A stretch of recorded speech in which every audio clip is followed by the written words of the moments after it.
Loneliness and old age are depressing realities, particularly in the Russian desert. Unfortunately, there are several instances of elderly individuals attempting to make it in vanishing settlements. The majority of them go through life abandoned by family members. Some people feel abandoned by this world and do not want to leave their comfortable and familiar home, even in the absence of basic necessities like gas, electricity, and water. Welcome to USA Stories channel. Do not forget to subscribe and activate the bell button to receive all new updates. Now let's go to the story. Senior citizens shouldn't be left alone. That is the action that our article's heroine chose to take. Photographer Leslie David is passionate about taking pictures of odd, bizarre, or abandoned construction projects. He resides in Canada, a wealthy nation with strong social support for its people. Although some people may find architectural beauty appealing, our heroine has a preference for structures that have served their purpose and are now progressively losing their usability. Leslie occasionally has to go a great distance in order to locate a broken down, forgotten, or abandoned item. These are often shuttered facilities that have outlived their usefulness or are no longer appropriate because of their negative environmental effects, which Canada fiercely defends. However, there are also empty private residences whose owners have either passed away or relocated to a building with better amenities. In the wilderness, Leslie discovered one of these homes. The photographer posts her images on an Instagram feed devoted to travel, and the locals really like the pictures that she takes. Not all Canadians are eager to explore abandoned sites, learn about their past, and take photographs on their days off or holidays. One day, Leslie was fortunate enough to see an old home tucked away in the undergrowth of the forest. She made the decision to snap pictures both inside and outside. You can only imagine how shocked she was to discover that the house was inhabited after entering. Who would have guessed that someone could continue live in a house where thickets had taken over and where a portion of the roof had already collapsed? It turns out that the lone resident is an elderly guy who is partly blind. Lawrence is his name. One of his eyes is gone and cataracts have compromised the other. It is depressing because in addition to being elderly, he is crippled, must live alone, is isolated from society, lacks basic amenities, and even finds it difficult to provide himself the necessities. Leslie was rather taken aback by this. Asking inquiries was the simplest method for her to find out more about this man. Lawrence said that he had lived alone for a long time, and that despite having brothers, they haven't spoken in a long time. When Lawrence fractured his hip in 2000, his problems started. If it takes 4 days for medical attention to reach the elderly guy, just think of how far away his dwelling is. When he suffered a stroke, the same thing took place. Lawrence's survival was only made possible by extraordinary chance and his refusal to die and be buried in his own home. As the years went by, the elderly man's health deteriorated along with the home. Leslie's arrival, he now claims, is the nicest thing that has happened to him in the last 20 years, and he has found a fantastic companion in her, who not only made his later years happier, but also raised his standard of living. Additionally, this meeting completely transformed and turned her life around. The photographer is now profoundly involved with the history of each property and its occupants, when before she would have only taken images of houses without considering the significance to their owners. Leslie had the amazing experience of becoming friends and an aid to a total stranger after meeting the old man.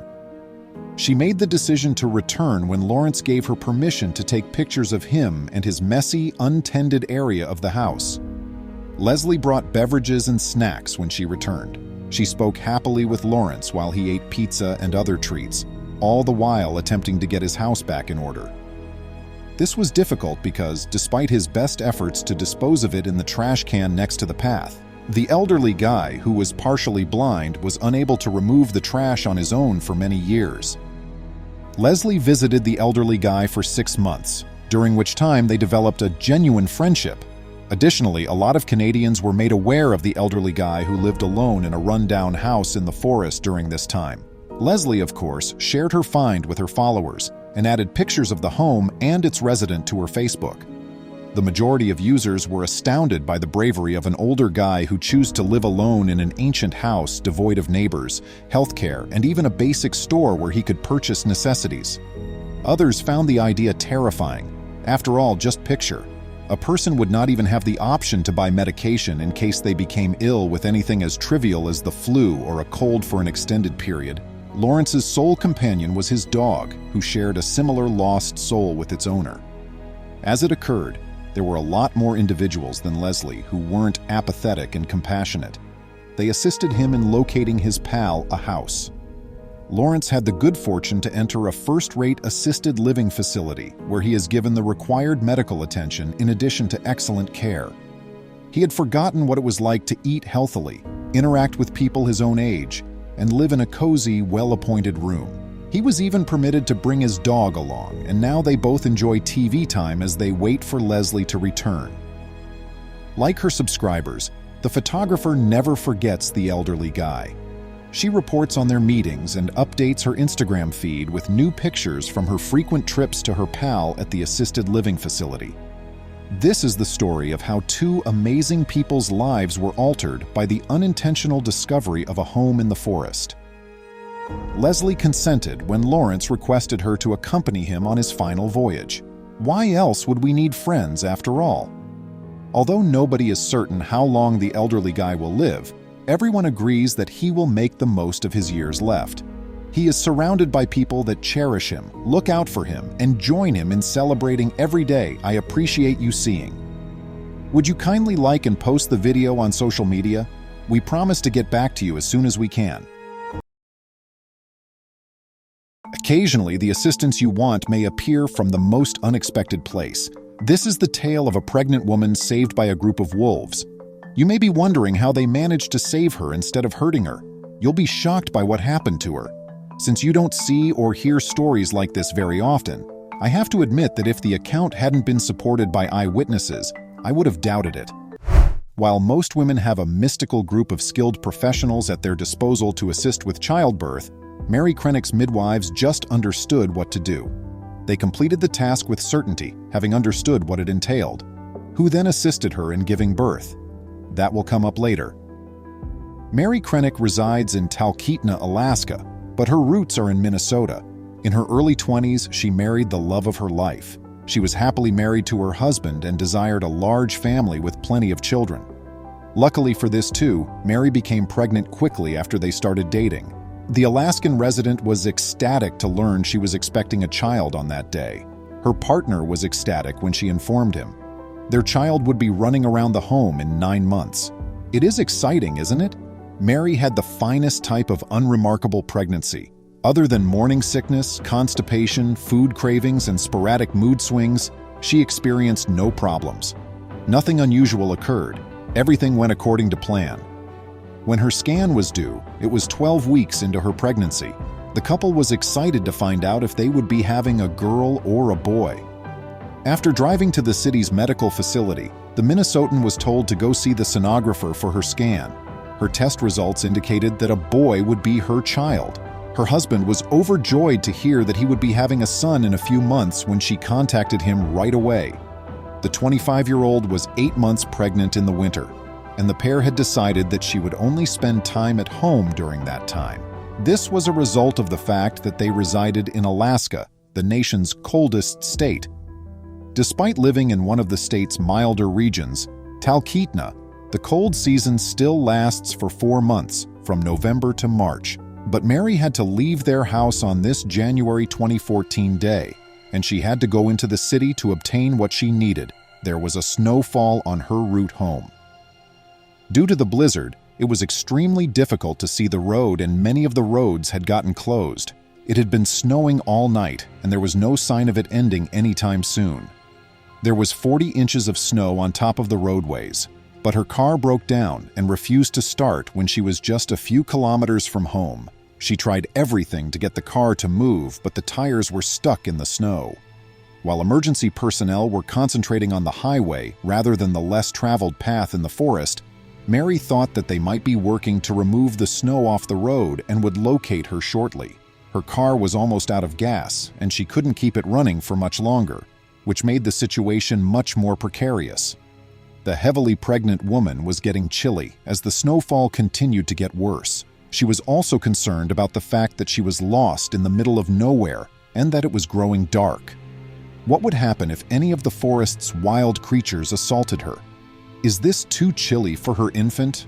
Or what happens if she gets lost and it becomes too dark? She kept thinking about these questions. She would find it terrifying to spend the night in this jungle. She got out of the SUV and began to walk. She chose to walk back to the city rather than drive home because it was closer than it was to her residence. The young woman hoped that someone else would be using the road so she could hitchhike, but because most of the routes had been closed, not many people were driving at the moment. Mary had been strolling for around 30 minutes when she began to feel nervous. Though she was only 8 months pregnant and not due for birth for some weeks, she thought that perhaps the discomfort she was experiencing could be labor contractions. But the hurt got worse and worse until it was intolerable. She couldn't move for a while after that, but luckily she spotted a tree and the snow surrounding it was less. After pulling herself over, she took a seat close to the tree. Mary was terrified since she was in a precarious situation and had no idea what to do. She tried contacting her spouse out of desperation, but she was unable to get through. She so got in touch with the one person she thought she could possibly reach out to, God. The girl pleaded for assistance. I suddenly started having these excruciating abdominal pains after walking half a mile, the woman remarked. I was frightened and unsure of what to do. I was just 8 months pregnant. How on earth could I be about to go into labor? However, I had no one to assist me when I went into labor there in the midst of a forest, 2 kilometers from the closest house. She was sitting at the base of the tree when she became asleep due to the discomfort and cold. Do you recall our conversation about our respective midwives? They were just about to come, actually.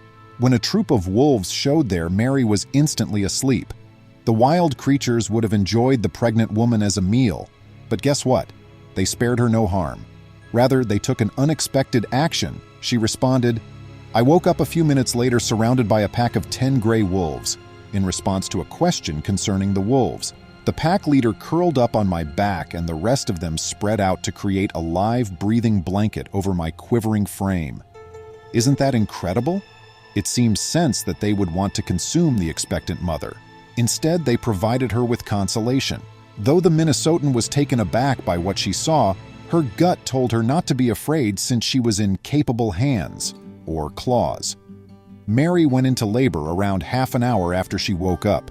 You might be surprised to learn who her wet nurses were. I went into strong labor later and delivered my baby boy, the woman stated. My wet nurses were the wolves. To make sure that neither my infant nor I felt very chilly, they all knew what to do and where to stay. The wolves, who were all circling and observing me like hawks, were my midwives. They were clearly not planning to hurt me or my child. I had the same treatment as one of the bunch.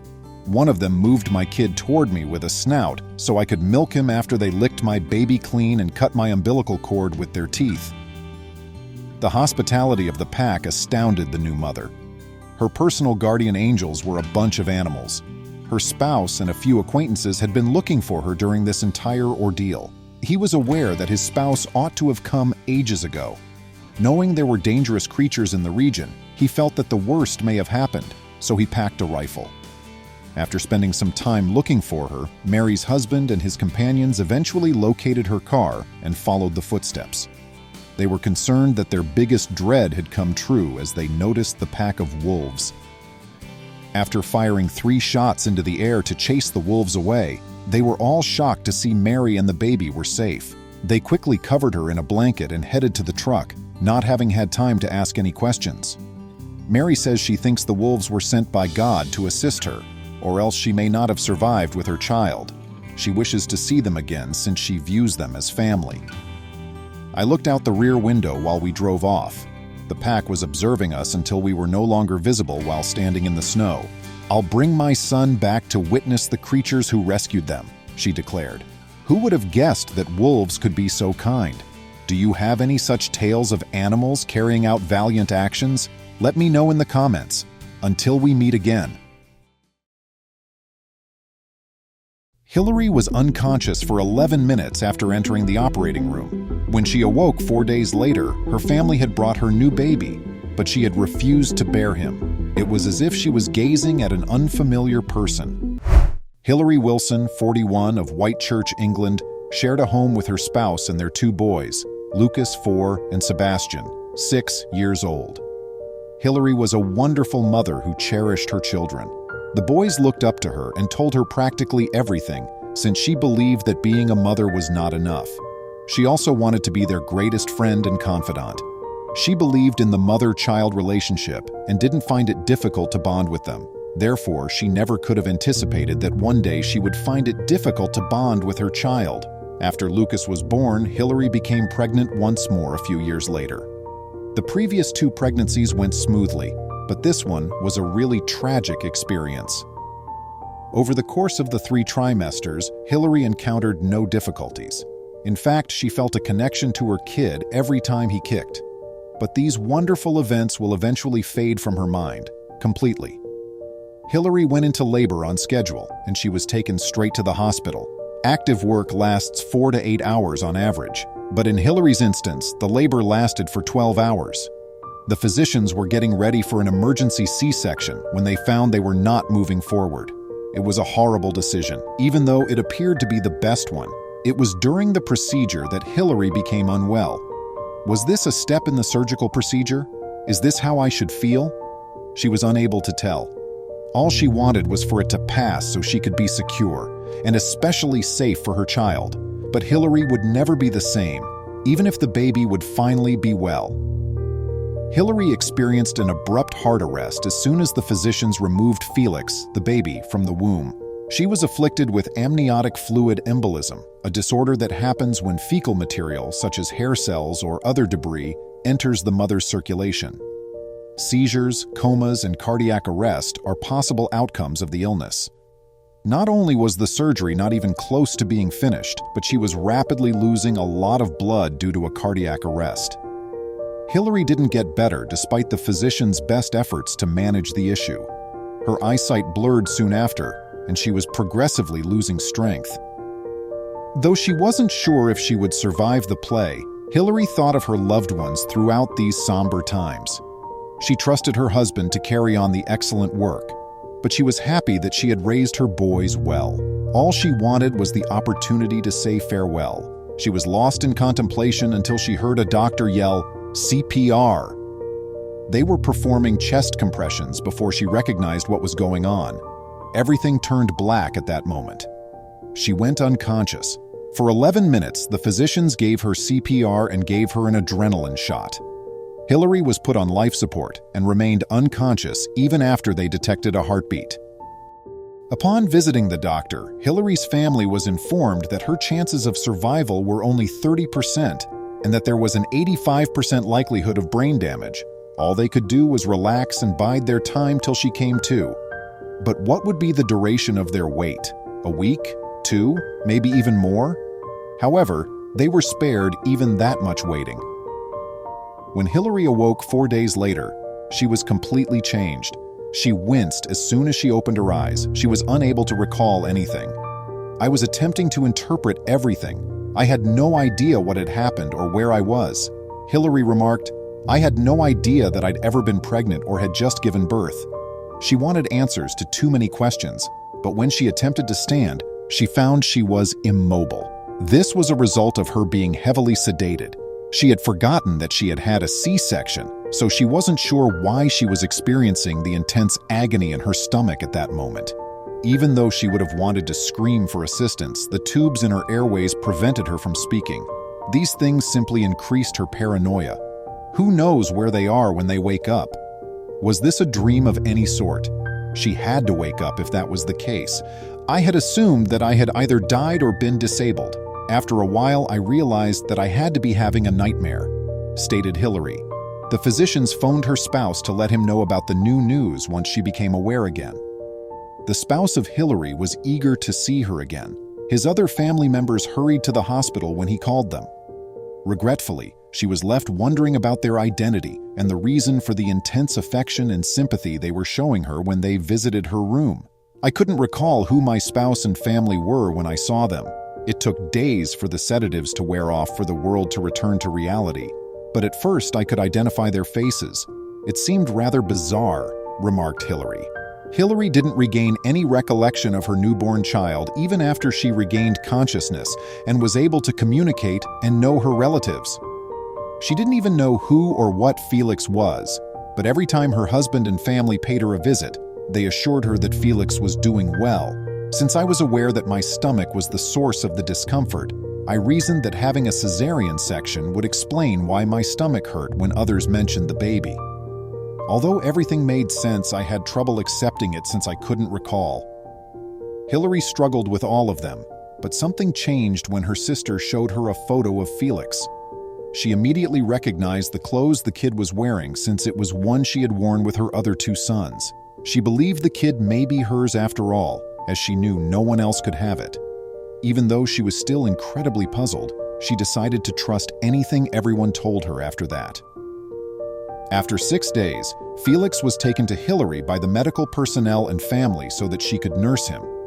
Throughout, they had been using the breast pump in the hopes that it would strengthen their link and hasten Hillary's recuperation. Unfortunately, she felt as though she was staring at a stranger as they drew him closer to her. I didn't truly feel attached to him. I was content for my mother to snuggle him. I wasn't too worried about holding him. Nevertheless, her maternal instinct kicked in, causing her to cry. The tiny child had been left alone for the last few days, and it broke her heart. She was overcome with a strong desire to fight after that. She was determined to overcome the odds for her family and her boys, so she couldn't allow her memory loss get in the way of her goals. And what was the outcome of that? It was, in fact, a great success. Hillary was well enough to return to the maternity unit 11 days later. There, at last, she gained the strength to nurse Felix, and she felt a connection to him the moment he suckled from her breast. Slowly, as she fed him more, memories of her pregnancy and even delivery came flooding back, along with a deep and primal need to take care of him. And even more lovely, she acknowledged that he was hers. Hillary healed completely after 2 weeks, and she and Felix went back to their house. The two have been getting along just great ever since. Now I'm completely bonded with Felix, and he's a perfectly healthy, smiley little baby, she stated. Hillary has come to terms with the possibility that she may never remember the details of her pregnancy, despite the fact that she does not recall the entire experience. Her current priorities include taking care of, loving, and nurturing her kid. Moms really are amazing heroes. What kind things have you said to your mother today? Even though Katie had everything a young girl could ask for, she still felt that something was missing from her life. After that, she traveled across the seas, and 13 black females were subsequently discovered in this woman's home. You'll be astounded to learn why this is happening. At 18, Katie had achieved the things many young women aspire to. She dated the cutest boys in school, was president of her senior class, the homecoming queen, and she even drove a convertible. Her parents were the most encouraging and pushed her to her maximum. When the narrative comes to a close, you might be wondering how someone who had the finest life could have ended up in a beautiful nation when there are many children living in destitution and misery. Before Katie had finished high school, she had dreams of accomplishing great things for God and people. Her wants became more and more pressing in her heart with every day until she was unable to ignore them. She then confided in her parents about her wish to work as a missionary. By the conclusion of her senior year, Katie started looking into missions in India and Africa. For a long while, nothing worked out. Subsequently, in December 2006, she received a call from an orphanage in Uganda, requesting her to teach kindergarten. Her dream was granted at last. She had to convince her parents to let her go on the 3-week vacation, even though they wouldn't entertain the idea at first. Her mother accompanied her on the trip. Katie believed she belonged in Uganda the moment her feet touched the soil. She had a homey feeling. Her affluent American lifestyle was irrelevant. All she desired was to make one child happy at a time. Her eyes were open to the life she desired throughout the 3-week journey. She thus knew that once she was back in the United States, she would stop at nothing to return to Uganda. And by weird, I mean things from college, which she intended to return to in 2008. Katie begged her parents to let her return to Uganda once she got back, and they grudgingly agreed, as long as she would only be there for 9 months before going to college the next year. So Katie went back to Uganda for the second time in the summer of 2007. She knew she wanted to do great things and was willing to put in whatever it took to get there, even in the absence of a strategy or a clear direction. She continued to teach the children while she was there, and this quickly produced something amazing. After school one day, Katie went to the house of two 7-year-old twins. Their 4 elder siblings were living at home since they were unable to pay for their tuition when she arrived, which surprised her. Though she knew that 75% of the children in Jinja, Uganda were in a similar circumstance, Katie's heart was broken to see this child so close. She could see the children's longing for a better life in their eyes. If kids were denied access to school, she also worried about what would become of them. Then she realized they would just keep living in abject poverty. She felt deep down that she could begin by assisting these children, even though she knew she couldn't transform the lives of all the children in Uganda. She so bought the uniforms and paid their expenses. It was heartbreaking the first day she met them in school. They appeared to be prepared to face the world. She reflected on the many ambitions that had been dashed just because some children weren't given the proper opportunity. Her enthusiasm then increased, and she began to ask herself, why 4? Why not another 150 or even 10 children? So she used an internet cafe in Uganda to contact her parents and let them know what she was planning. Following several months of perseverance, hard work, and support from friends and family, Katie founded Amazima Ministries International, a nonprofit. Katie had just 10 children when it initially started, and she provided for their food and educational expenses.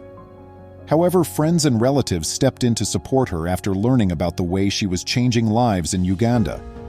Thus, the number of children she assisted increased from 10 to 40, then to 150, and it is still growing today. After just 9 months, Katie had to keep her half of the agreement and go back to the United States to finish her undergraduate studies. She was caught off guard and had a lot on her plate. What about the children that were under her charge? How was she going to abandon the organization? She was quite distressed. Still, she followed through on her intention to go back to the US and try her hand at college, but she realized after only a semester that it wasn't what she desired. Her body would not allow her to continue living her life. Her parents allowed her to follow the road that God had predetermined for her, leaving America and her soul in Uganda, when they realized how much she wanted to be in Uganda. Katie joyfully made her way back to her cherished home of Uganda and the children who had been anticipating her arrival. After arriving, she increased the scope of her charitable activity with Amazima, which translates to truth in the local Luganda tongue. She started the Masses Feeding Program in Uganda. The initiative attracted American contributors to feed over 1,000 children on weekdays, as well as to provide community health initiatives and assist over 400 children in attending school. However, Katie's deeds went beyond just starting this service. One night during this time, something happened that signaled the start of the life that Katie would grow to adore. That January 2008 evening, 3 young AIDS orphans were crushed by the collapse of a mud home across the street from the orphanage due to a downpour. Fortunately, none of them had suffered serious injuries, although Agnes, age 9, needed to be transported to the clinic for medical attention. Katie went with the girl, and Katie had a miserable night. How was the young girl making it through? In what ways was she managing her health? Why should a young child ever be exposed to these difficulties at such a young age? Lost in contemplation, Katie fought back tears of heat. The young girl next to Katie said something. Katie was dumbfounded when the 9-year-old asked, "Can I live with you?" You know, the tiny girl could only think about a cozy and caring home, even in the midst of anguish. Katie replied yes without a second's hesitation, her heart overflowing with lovely feelings. After failing to locate any family who would take the child and the 2 other girls in, Katie made the decision to find them a nice place to live. She so purchased a large home to accommodate them. For the following 18 months, additional females continued to arrive. The majority of them had been left behind. Some had even had to see their parents' AIDS-related demise. Patricia, the youngest, moved into the house when she was a newborn. Even though her mother had 11 other children, she was HIV positive. Katie couldn't turn her back on the girls since she knew there was nowhere else they could go. Katie's parents were concerned that their daughter was losing her prime and taking on excessive responsibilities as additional girls continued to arrive.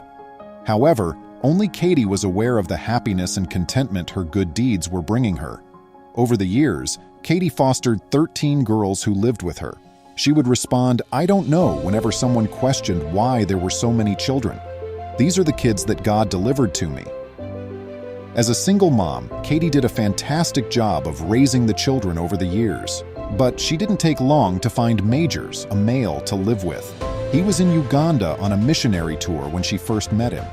In addition to having similar morals, what makes their love story so lovely is that they were raised in the same Franklin, Tennessee community. The couple were married in 2015 in a unique and intriguing manner. In place of her sisters or even friends, Katie had 13 stunning ladies by her side who she describes as living proof of God's love, faithfulness, and redemption. They still reside as a single large family, and Katie and her husband are still transforming lives as missionaries. Sometimes embarking on a trip doesn't need us to see the end of the road. Like Katie, all that counts is our level of bravery and resolve when we step onto the rails. What do you think of Katie quitting college to go to Uganda and live a different life? This mom didn't realize a police officer was following her as she would walk her family around 12 kilometers a day. As a diligent citizen, what actions did she take to warrant the officer's observation of her? Continue reading to learn more. Jalissa had a 4-hour commute every morning, walking 12 miles to and from work, starting as early as 3 a.m. This occurred as a result of her calling the incorrect number while hunting for work. She resided in the vicinity of Rocky Mountain, which was quite a distance from the Nashville eatery. Despite facing a challenging daily routine, the strong woman remained dedicated to her work. She made the decision that she would ensure she supported herself and her family regardless of the distance or her daily schedule. Despite her difficulties, she continued to be a motivated employee who rose early to get ready for work in order to get to Bojangles, the chicken biscuit fast food restaurant, in time for her shift. She would walk in the rain or sunny to work, not caring much about the distance or the weather, just how she could provide for her family. Jalissa was not only a dedicated worker, but also a modest person. She first spoke with an officer on her early morning trip to work. It was pouring rain on this day in 2018. She was very chilly and bruised from the rain. Sadness filled the pleased woman's eyes as she watched the warm automobiles drive past. What was running through her head was easy to picture. Still, the North Carolina woman persisted in spite of the adverse weather she was experiencing. Holding a purse in one hand and an umbrella in the other, she proceeded towards her workplace.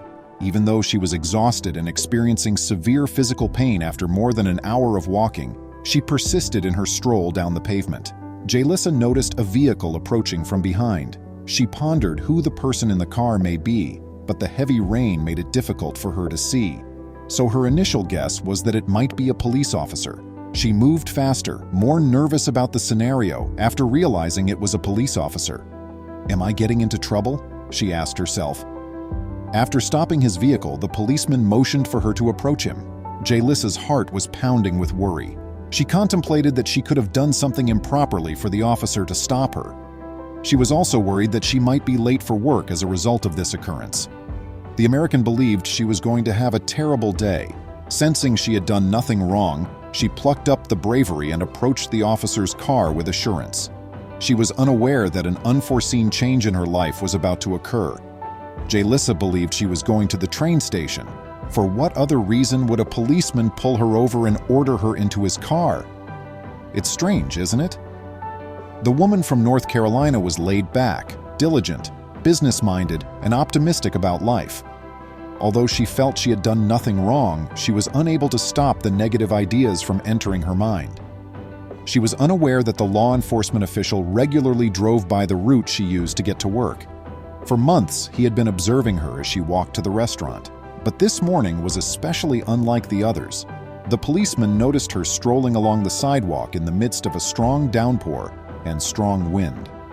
Sergeant Bass made the decision to assist the stranger after noticing Jalissa was in poor health. This morning was the ideal time for him to finally speak with her, as he had always wanted to. The policeman mused to himself that he might not have this opportunity again if he didn't speak with her right now. Jalissa was trying to come up with the perfect response to ask a question, but she was at a loss for words. Upon approaching the police vehicle, the deputy sheriff introduced himself as Sergeant Scott Bass and politely requested that she enter his vehicle. Reluctantly, though, Jalissa informed him that she would be running late for her stint at work.